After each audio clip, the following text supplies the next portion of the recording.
लगभग 2 किलोमीटर की एरिया में 12 लाख लोगों का रहना हैरानी वाली बात है ना। लेकिन ऐसा ही कुछ हाल है सपनों के शहर मुंबई के बीच में बसने वाले सबसे बड़े स्लम एरिया धारावी का, जहां पर रहने वाली जनसंख्या कई देशों की जनसंख्या से भी कहीं ज्यादा है। और आज के इस वीडियो में भी हम आपको वर्ल्ड के one of the biggest slum Dharavi के बारे में बहुत सारे इंटरेस्टिंग फैक्ट्स बताने वाले हैं। फैक्ट नंबर 1, मुंबई शहर के बीचों बीच मौजूद धारावी स्लम का यह एरिया 18वीं सदी में एक आइलैंड हुआ करता था, जहां पर मछुआरे मछली पकड़ने का काम करते थे। लेकिन जैसे जैसे समय बीतता गया वैसे ही इस आइलैंड का पानी दलदल बनता गया, जिसके कारण यहाँ पर मछली पकड़ने का काम खत्म हो गया और फिर लोगों ने यहाँ पर रहना और घर बनाना शुरू कर दिया। शुरुआत में जो लोग आकर यहाँ पर बसे उन्होंने अपने लिए बड़े बड़े घर बनाए, लेकिन जैसे ही जनसंख्या बढ़ती गई वैसे घरों का आकार छोटा होता गया और देखते ही देखते धारावी एशिया का सबसे बड़ा स्लम एरिया बन गया। फैक्ट नंबर 2, धारावी को एशिया का सबसे बड़ा स्लम कहा जाता है, लेकिन यहाँ ध्यान देने वाली बात यह है कि यह जनसंख्या के हिसाब से एशिया का सबसे बड़ा स्लम है, जबकि एरिया के हिसाब से अगर देखें तो ये मैक्सिको के नेजा चाल्को इट्जा और कराची के ओरांगी स्लम के बाद से एशिया का दूसरा और दुनिया का तीसरा सबसे बड़ा स्लम है। लगभग 2 स्क्वायर किलोमीटर की एरिया में फैला यह स्लम मुंबई के 2 रेलवे लाइंस वेस्टर्न और सेंट्रल रेलवे के बीच मौजूद है और मुंबई की प्राइम लोकेशन पर बसा हुआ यह स्लम चारों ओर से माहिम, बांद्रा, सियोन और माटुंगा जैसे फेमस इलाकों से घिरा हुआ है। फैक्ट नंबर 3, धारावी में रहने वाले लोगों की कुल संख्या का सटीक पता लगाना तो काफी मुश्किल है, लेकिन पिछले कुछ सालों में हुई जनगणना के हिसाब से यह अंदाजा लगाया जाता है कि इस समय इस विशाल झुग्गी बस्ती के अंदर 12 लाख से भी ज्यादा लोग रहते हैं। आपकी जानकारी के लिए बता दें कि इस स्लम की आबादी दुनिया के कई सारे देश जैसे कि फिजी, बहरीन, बहामास और ग्रीनलैंड की कुल जनसंख्या से भी कहीं ज्यादा है और इस आबादी की वजह से ही इसको दुनिया का सबसे घना इलाका भी कहा जाता है, क्योंकि इतनी कम जगह में लाखों लोग जिस तरह से यहाँ पर रहते हैं वो वाकई में एक कमाल की बात है। यहाँ रहने वाले लोगों में 63% हिंदू, 30% मुस्लिम, 6% ईसाई और 1% अन्य धर्म के लोग हैं। फैक्ट नंबर 4, एक स्लम एरिया होने के बावजूद भी धारावी के लोगों में टैलेंट की कोई कमी नहीं है।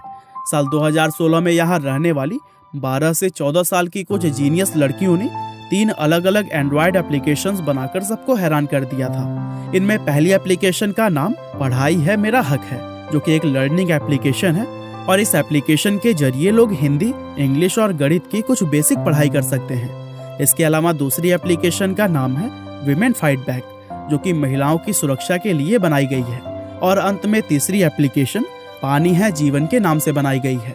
इस एप्लीकेशन को यहाँ पर रहने वाले लोगों के बीच पानी के लिए होने वाली मारामारी को खत्म करने के लिए बनाया गया है।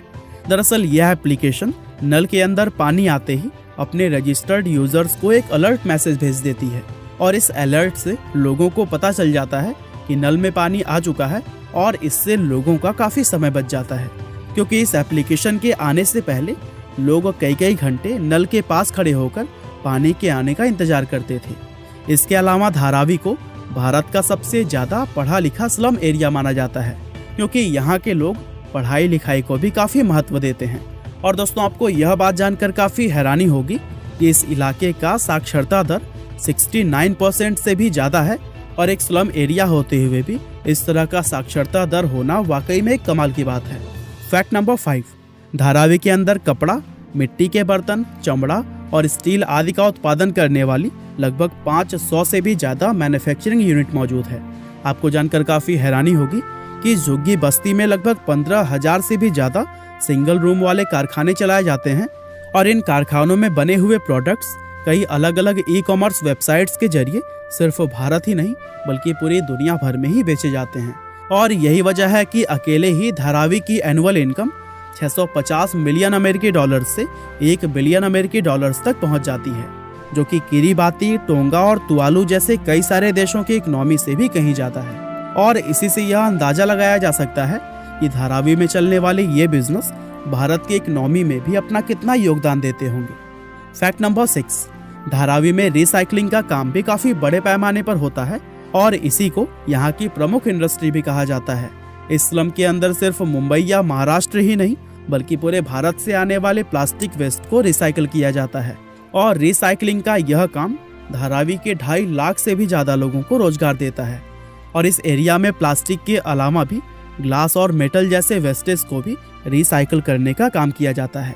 और ये काम करने वाला हर व्यक्ति 10 से 14 हजार रुपए प्रति माह तक आसानी से कमा लेता है, जो कि हमारे भारत की मिनिमम मजदूरी वेतन से काफी अच्छा है। फैक्ट नंबर 7, धारावी के अंदर धारावी रॉक्स नाम का एक जंक बैंड है जो कि काफी ज्यादा फेमस है। इस बैंड के अंदर झुग्गी में रहने वाले 12 से 15 ऐसे लड़के हैं जो कि कचरा बीनने का काम करते हैं। और इस बैंड की खासियत यह है कि ये लोग म्यूजिक को बनाने के लिए ओरिजिनल म्यूजिक इंस्ट्रूमेंट की जगह पर पानी के डिब्बे, स्टिक्स, कांच की बोतलें और धातु से बनी हुई कुछ दूसरे चीजों का इस्तेमाल करते हैं। और यही वजह है कि यह बैंड इतना ज्यादा क्रिएटिव और टैलेंटेड माना जाता है। फैक्ट नंबर 8, धारावी सिर्फ भारत या एशिया में ही नहीं बल्कि पूरी दुनिया में प्रसिद्ध है, क्योंकि भारत घूमने आने वाले विदेशी लोगों की लिस्ट में इस स्लम एरिया का नाम सबसे ऊपर रहता है। वैसे यह बात काफी हैरान करने वाली है कि आज भारत घूमने आने वाले विदेशी लोग दिल्ली और ताजमहल जैसी फेमस जगहों को छोड़कर धारावी घूमना ज्यादा पसंद करते हैं। और यही वजह है कि आज इन विदेशी लोगों को धारावी का गाइडेड टूर भी ऑफर किया जाता है। और इस गाइडेड टूर के जरिए ये विदेशी लोग धारावी के जीवन को काफी बारीकी से देख पाते हैं। फैक्ट नंबर 9, धारावी हमेशा से ही हिंदी फिल्म इंडस्ट्री बॉलीवुड का एक अहम हिस्सा रहा है।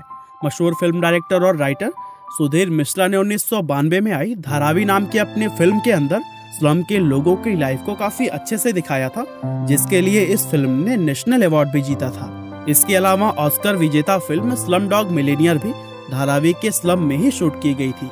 इन दोनों फिल्मों के अलावा और भी बहुत सारी फिल्मों जैसे कि दीवार, सलाम बॉम्बे, परिंदा, भूतनाथ रिटर्न्स, आमिर और गली बॉय की शूटिंग भी धारावी में ही की गई है। और इन सब के अलावा बॉलीवुड में काम करने वाले जूनियर कलाकार सबसे बड़ी संख्या में धारावी से ही आते हैं। और यही वजह है कि बॉलीवुड और धारावी का यह नाता अटूट है। तो दोस्तों, यह थे धारावी से जुड़े हुए कुछ इंटरेस्टिंग फैक्ट्स। क्या आप कभी स्लम एरिया में गए हैं, या फिर अगर आप यहीं पर रहते हैं तो फिर हमें कमेंट करके जरूर बताइएगा। आपका बहुमूल्य समय देने के लिए बहुत बहुत धन्यवाद।